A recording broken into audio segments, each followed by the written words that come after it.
jërë ngeen jëf chers internautes de Sport Life 221 ñu ngi leen di nuyu bu baax a baax a baax di leen jaajëfal ñi ngi amaat mbégte bu yaatu di leen retrouver fii ci biir Sport Life 221 donc dañuy fas yéene ànd ak yéen comme ni ñu koy amalee saa su nekk rek ñëw sur le décryptage de l'actualité sportive donc di leen wax Juma Moubarak donc ñu ngi leen di jaajëfal bu baax a baax a baax a baax a baax tout en espérant que yéen a ngi passé une très bonne journée tey jii ci àjjuma bi donc les vendredis moom on se retrouve dans l'après-midi ñëw rek ànd ak yéen waxtaanee lépp luy jëm ci wàllum actualité donc la coupe du monde des clubs les échos de la tanière les informations les transferts yooyu yëpp dinañ ci ñëw ci émission bi nga xamante ne nag moom mooy voilà Actu Sport fii ci biir Sport Life 221 donc comme de coutume dañuy ñëw rek sur le décryptage de la une des journaux sportifs dem sur les divers de l'actualité dinañu yaatal sur les divers tey parce que information yu ñu leen war a jox bëri na trop donc yéen ñi nekk ci biir live bi partagez leen ko pour permettre à ceux qui ne reçoivent pas le lien ñu mën ko jot déjà y a Chat qui est très actif Chat moom day commenter yéen tamit tee leen commentaire donc tee leen commentaire yenn actualité yi tee leen koy voilà yenn information yi wala yenn questions yi mun ngeen ñu ko poser comme ça ñu indil leen si li nga xamante ne nag moom mooy ay réponses waaye lu ñu leen mën a wax mooy dina am ay quelques changements yuy am si biir Sport Life 221 dina am ay débats yoo xamante ne dinañ ko fi amal à partir de la semaine prochaine il y aura des surprises waaye tamit dinañu ñëw sur des analyses beaucoup plus pointues concernant l'actualité sportive dañ koy doore ni comme ni ma ko waxee sànq ak la une des journaux sportifs dañ koy commencer ak xët la yéenekaay bii di Rewmi Quotidien Sport Rewmi Quotidien Sport ñoom ñi ngi ñëw ci voilà décision bi nga xamante ne l'actuel premier ministre Ousmane Sonko jël na ko gannaaw ba mu annuler le stage de préparation aux États-Unis donc visa refusé à 5 lions du basket donc Ilimanu Diorini Ousmane Sonko jël ay décision dinañ ci ñëw dinañ leen expliquer exactement qu'est-ce qui s'est passé l'autre information bi nga xamante ne mi ngi jugee ci journal bi di Rewmi Quotidien Sport day concerner Kylian Mbappé nekk attaquant ci équipe bi di Real de Madrid donc Kylian dañ ko hospitalisé loolu moo waral sax jouewul sur la première rencontre du Real de Madrid dans cette coupe du monde des clubs face à cette équipe de Al Hilal suñu jugee ci journal bii di Rewmi Quotidien Sport on enchaîne avec Point Actu Sport ñoom ñi ngi ñëw déjà sur la candidature de Augustin Senghor donc Augustin Senghor sera bel et bien candidat à la présidence de la Fédération sénégalaise de football ñu bëri yaakaaroon nañ que Augustin Senghor dina du présenter sa candidature waaye nag c'est une information bi nga xamante ne jot nañ ci dinañ ci yaatal l'autre information day concerner le mondial des clubs l'Inter de Miami renverse Porto grâce à Lionel Messi grâce à la Pulga l'Inter de Miami ñoom ñoo gagné équipe bi di FC Porto dinañu ñëw dans un décryptage beaucoup plus pointu place au journal Record ñi ngi ñëw déjà sur la prestation de Mamadou Lamine Camara le Busquets des Lions mu nekk titrage bi nga xamante ne voilà moom la xëtle yéenekaay bi di Record mettre en avant donc mu nekk tamit voilà le jeune milieu de terrain de l'équipe nationale du Sénégal qui avait été titulaire lors de cette première lors du match bi nga xamante ne suñu gaynde yi ñi ngi ko doon football avec cette sélection irlandaise donc meilleur étranger du Maroc début réussi en sélection autre information day concerner Nicolas Jackson depuis démb am na ay informations yi nga xamante ne mi ngi circuler concernant benn probabilité de transfert buy dem à l'encontre de Nicolas Jackson son ancien entraîneur bu ko yoroon fële ca Villarreal Unai Emery pare na pour accueillir l'actuel attaquant des Blues de Chelsea war a football tey ak équipe bi nga xamante ne moom mooy Flamengo mu nekk tamit seen deuxième match dans cette coupe du monde des clubs donc lii moo nekk la une des journaux léegi nag dañ koy gën a xóotal ak les analyses le décryptage indil leen li nga xamante ne nag moom mooy des explications donc comme ni ma leen ko évoqué le premier ministre Ousmane Sonko Sonko jot na annulé le stage de préparation de 10 jours de l'équipe nationale féminine de basketball donc bi nga xamante ne mi ngi waroon am fële ci États-Unis cette décision nag day ñëw suite au refus de délivrance de visa à plusieurs membres de l'équipe par les autorités américaines. Donc Ousmane Sonko a donné l'instruction au ministère des Sports d'annuler ce stage et de le réorganiser désormais à Dakar dans un cadre souverain et propice à la performance des athlètes sénégalaises. Waaye tamit le premier ministre Ousmane Sonko il a également exprimé sa gratitude à la Chine pour son soutien via plusieurs bourses de préparation en vue des Jeux olympiques de la jeunesse Dakar 2026. Waaye tamit jot na réaffirmer la nouvelle doctrine de coopération du Sénégal fondée sur le respect mutuel et le bénéfice partagé. Donc mu nekk tamit une décision qui avait été rendue publique hier dans l'après-midi. Donc le premier ministre Ousmane Sonko jot na joxe li nga xamante ne moom mooy une instruction envers le ministère des Sports ñu annuler stage bi nga xamante ne suñu équipe nationale féminine de basket bi waroon nañ ko amal fële sa États-Unis gannaaw ba ñu refusé plusieurs membres de l'équipe par les autorités américaines ñi nga xamante ne ñoom waroon nañu am seen visa. Beneen information bi day concerner Kylian Mbappé bi nga xamante ne jot nañ ko hospitalisé aux États-Unis le 18 juin 2025 en raison d'une gastro-entérite aiguë accompagnée de fièvre, ce qui l'a empêché de jouer contre Al Hilal. Donc Kylian Mbappé jotul woon bokk ci jongante bi nga xamante ne clubam bi di Real de Madrid mi ngi ko doon football ci coupe du monde des clubs bi ak Al Hilal. Donc Kylian Mbappé nag jot na passé divers examens waaye tamit jot na recevoir un traitement médical spécifique avant de sortir de l'hôpital le 19 juin et de rejoindre le camp d'entraînement du Real de Madrid en Floride. Donc Real de Madrid seen camp d'entraînement ci coupe du monde des clubs bi mi ngi nekkee fële ca Floride. Donc son retour à la compétition nag reste incertain, notamment pour le match suivant contre Pachuca. Donc Real de Madrid gannaaw ba ñu concédé le match nul ci seen première journée de cette coupe du monde des clubs. Si beneen jongante bi war nañu football ak équipe bi di Pachuca. Donc Kylian Mbappé reste toujours incertain sur cette rencontre. Augustin Senghor sera bel et bien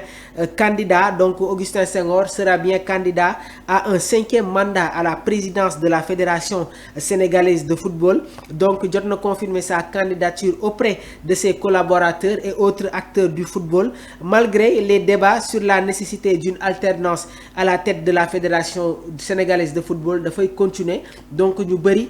ñi ngi jàppoon ne que Augustin Senghor du nekk candidat gannaaw ba mu occupé bi les postes pendant de nombreuses années. Président depuis 2009, Augustin Senghor a marqué son mandat par tamit des succès sportifs majeurs, notamment équipe nationale du Sénégal bi nga xamante ne jot na remporter sa première Coupe d'Afrique des Nations en 2022, mais aussi doit faire face à des critiques sur la gestion financière et les infrastructures. Am na ay principaux concurrents yi nga xamante ne nag jamono ji ñu ngi leen di ràññee muy Madi Touré nekk président de Génération Foot et tamit Moustapha Camara. Donc élection bi nag prévoir nañ ko le 2 août 2025 avec la liste définitive des candidats publié le 11 juillet 2025. Donc lu ñu leen di laaj tamit mooy est-ce que Augustin Senghor doit continuer wala tey jii nii am na yenn changement yoo xamante ne war nañ ko tamit opérer au sein de la Fédération sénégalaise de football. On va toujours enchaîner suñu actualité. Donc l'Inter de Miami jot na renverser le FC Porto 2-1 lors de la deuxième journée du groupe A de la Coupe du monde des clubs 2025 grâce à un coup franc magistral de Lionel Messi. La Pulga qui est dans la continuité malgré son transfert dans le championnat américain. Lionel Messi est toujours Lionel Messi. Donc après avoir été mené sur un penalty de Porto, Inter de Miami jot nañu égalisé par Telasco Segovia à la 47e minute, puis Lionel Messi a inscrit son 50e but avec l'Inter de Miami à la 54e minute sur un coup franc sublime qui a laissé le gardien impuissant. Donc victoire bi nag day placer Inter de Miami à égalité avec Palmeiras en tête du groupe, relançant parfaitement leur campagne dans la compétition. Lionel Messi, toujours leader incontesté de son équipe, a été salué pour sa performance exceptionnelle et son influence sur le collectif. Palmeiras, on en parle. Il y a de très bons joueurs qui ont figuré dans cette équipe du Palmeiras dès début juillet. C'est un attaquant Bidi Estevao dina rejoindre équipe bi nga xamantene mom moy Chelsea waye tamit ki nga xamantene mom moy Ricard Rios nek un excellent milieu de terrain ci équipe bi nga xamantene mom moy Palmeiras amna ay rumeur transfert yi nga xamantene commencé nañ ko évoquer même certains supporters du Real de Madrid ñom ñi ñom bëgg nañu que Florentino Pérez dem recruter ki nga xamantene mom moy Ricard Rios. C'est un excellent milieu de terrain, mais est-ce que Ricard Rios amna tey jii nii voilà, est-ce que amna les capacités waaye tamit la maturité et l'expérience pour intégrer une équipe comme le Real de Madrid? Déjà il y a eu des rumeurs transferts concernant la recrue au niveau du milieu de terrain de la Casablanca. Angelo Stiller nek milieu de terrain ci équipe bi di Stuttgart, commencé won nañu évoquer ay quelques transferts, des contacts même auraient été entamés, mais c'est un dossier bi nga xamantene mi ngi traîner ba tay. Donc bàyyi leen xel à Ricard Rios nek un international de la Colombie. Mamadou Lamine Camara, le nouveau Serge Busquets des Lions, début réussi en sélection. Donc Mamadou Lamine Camara, surnommé le Busquets des Lions pour son rôle de sentinelle au milieu. Mom jot na réussir ses débuts avec l'équipe nationale A du Sénégal gannaaw bañ ko titularisé ci match bi nga xamantene suñu gaynde yi ñing ko doon football ak équipe bi di Irlande ce 6 juin passé. Donc il a été titularisé pour la première fois. Donc mu nekk tamit milieu de terrain défensif buy football ci équipe bi di RS Berkane, déjà remarqué par son intelligence, son intelligence tactique et sa capacité à dicter le tempo. C'est un excellent joueur, donc waaye tamit jot na impressionné par sa maturité et sa sérénité, rappelant le profil de Sergio Busquets. Sa performance solide confirme les attentes placées en lui et marque un début prometteur chez les Lions. Est-ce que vous vous souvenez des frères Fati, Jacques Fati et Ricardo Fati? Amon nañu tamit un milieu de terrain très habile au niveau de l'entrejeu de l'équipe de l'équipe nationale du Sénégal. Donc mu nekkoon tamit sur cette génération entre 2009, 2010, 2011, 2012, même sax vers les années 2006, 2007 amon nañu ay joueurs yi nga xamantene voilà, ils étaient très athlétiques waaye tamit amon ce profil de Sergio Busquets. Donc jamono ji nak Mamadou Lamine Camara mom lañu surnommé le nouveau Sergio Busquets des Lions. Donc il va être dans la continuité. Déjà Pape Thiaw gis nañ ne que mi ngi miser sur l'arrivée de nouveaux jeunes talents sénégalais. On va enchaîner avec la Coupe du monde des clubs, donc sur les divers de l'actualité. C'est parti pour les divers de l'actualité. Donc le Paris Saint-Germain donne football avec équipe bi di Botafogo. Botafogo nek équipe bu nek dans le championnat brésilien. Donc Botafogo moom gagné équipe bi di Paris Saint-Germain sur le score de 1-0. Une défaite inattendue. Le Paris Saint-Germain bi nga xamantene voilà, ils avaient remporté leur première rencontre face à cette équipe de l'Atlético de Madrid sur le score de 4-0. Deuxième match, les Parisiens s'inclinent sur le score de 1-0 face à cette équipe de Botafogo. Donc, mu nekk tamit une grosse surprise à la Coupe du monde des clubs. Le Paris Saint-Germain s'incline face aux Brésiliens de Botafogo, champion d'Amérique du Sud en titre. Donc, un but d'Igor Jesus en première période a suffi au bonheur des Cariocas. On les appelle les Cariocas, moi les joueurs du Botafogo qui signent un succès de prestige en décrochant leur billet pour les huitièmes de finale de la compétition. Prochain adversaire pour Paris, Seattle Botafogo de son côté dinañu jogante ak équipe bi di Atlético moom gagné équipe bi di Seattle Sounders. Donc victoire impérative des Colchoneros face à cette équipe. Face à cette équipe de Botafogo. Luis Enrique nek entraîneur du Paris Saint-Germain. Il est admiratif de cette équipe de Botafogo. C'est la meilleure défense que nous ayons rencontrée cette saison. Donc une défaite inattendue bi nga xamantene tamit le Paris Saint-Germain am nañ ko sur cette Coupe du monde des clubs. On va venir sur les matchs yi nga xamantene jamono ji mi ngi am sur cette Coupe du monde des clubs. Déjà voilà am na benn match boo xamante ne commencé na entre Benfica ak Auckland City toujours 0 but partout donc à 18h les Blues de Chelsea dinañu football ak équipe bi nga xamante ne moom mooy Flamengo déjà voilà Filipe Luis nekkoon ancien défenseur de l'Atlético de Madrid football na Chelsea delluwaat Atlético de Madrid dem dans le championnat brésilien football ci équipe bi di Flamengo jamono ji moom mooy l'actuel entraîneur de Flamengo il a déjà donné son 11 léegi nii laa dugg gis ne que Filipe Luis génnee na 11 am bi nga xamante ne moom moo war a jongante faire face ak équipe bi di Chelsea dans les buts il y a Rossi au niveau de leur charnière centrale il y a Danilo Léo Pereira Arton Lucas ak Wesley au niveau de leur milieu de terrain Pulgar Jorginho nekkoon un ancien joueur du Napoli jóge fa dem Chelsea il a remporté la Ligue des Champions avec Chelsea passé par Arsenal jamono ji mi ngi football ci équipe bi di Flamengo donc sur leur premier match il a été titulaire donc moom ak tamit Pulgar ñoom ñooy former la paire au niveau du milieu de terrain waaye tamit des Ares Keita nekki tamit international ci équipe bi di Uruguay moom i tamit il fait partie du 11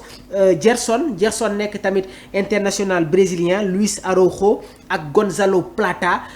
Plata nekk international Équateur passé par la Liga donc Luis Felipe joxe na déjà son 11 bi nga xamante ne ñoom ñoo war a jongante ak équipe bi nga xamante ne moom mooy Chelsea donc on va revenir sur cette compo probable côté Chelsea dans les buts c'est sûr qu'on aura Robert Sanchez au niveau de la charnière centrale est-ce que tamit Enzo Maresca du nekk dans la continuité indi benn charnière centrale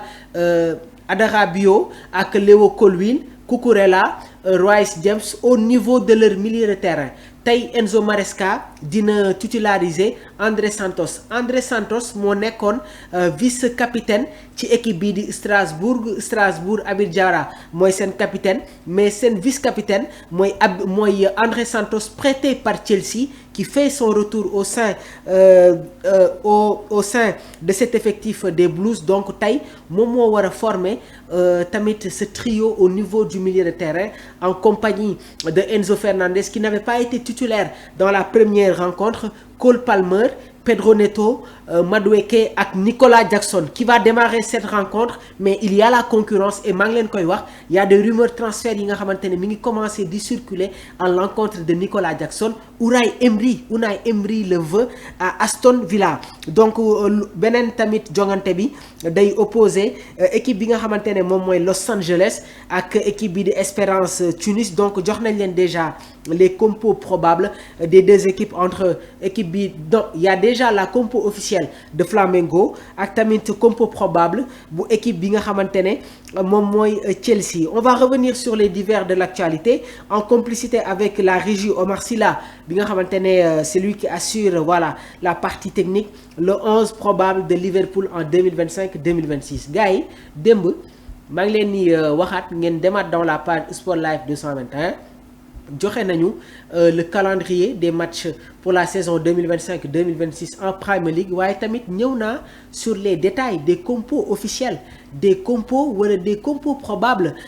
des équipes yi nga xamante ne ñi ngi nekk dans la Premier League déjà il y a le 11 probable proposé par beIN Sport c'est pas une proposition Arne Slot va partir avec ce 11 écoutez bien dans les buts il y a Alisson Becker au niveau de leur charnière centrale il y a pas de surprise Ibrahim Konaté ak Virgil van Dijk qui a prolongé avec cette équipe de Liverpool Jérémy Frimpong en provenance du Bayern Leverkusen qui va être qui va pallier qui va remplacer Trent Alexander-Arnold donc ki nga xamante ne nag moom mooy Fabrizio Romano jot na officialiser l'arrivée de Milos Kerkez en provenance de Bournemouth c'est désormais officiel Milos Kerkez s'engage en faveur des Reds donc moom moo war a jouer comme arrière gauche au niveau de cette défense des Reds au niveau du milieu de terrain McAllister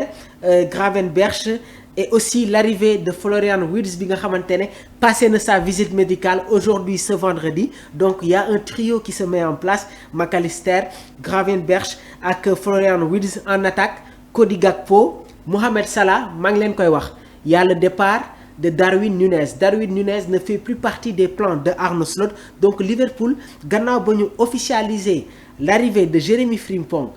Florian Wirtz ak Kerkez, ñi ngi attaqué wu ñi ngi bëgg a recruter l'attaquant de Newcastle muy Alexander Isak passé par le Borussia Dortmund fa la jóge dem Real Sociedad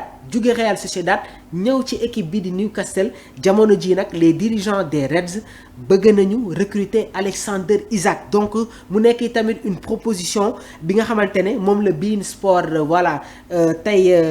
publié concernant le prochain 11 des Reds de Liverpool. On va toujours enchaîner avec les divers de l'actualité. Donc Milos Kerkez, here we go, une information donnée par Fabrizio Romano ak Florian Wirtz. Donc jamono ji nag on va enchaîner avec tamit les transferts yi nga xamante ne mi ngi circuler autour du club Blaugrana, le FC Barcelone. Donc Barcelone a pris contact pour recruter Ronny Bardji, nekk ailier ci équipe bi di Copenhague. Donc après la proposition du FC Porto, le Barça entre également dans la course pour l'ailier suédois de 19 ans bi nga xamante ne pare na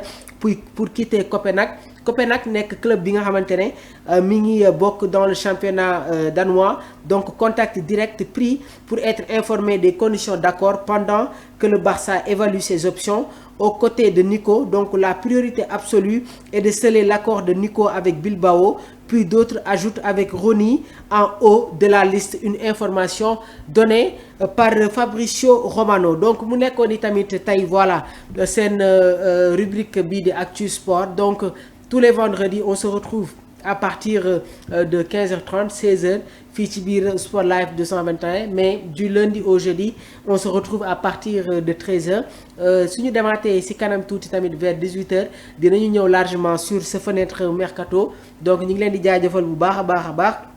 ñu ngi leen di wax tamit ngeen woy di abonné bës la cloche de notification pour recevoir tout ce qui est information fii ci biir Sport Life 221. jërë ngeen jëf.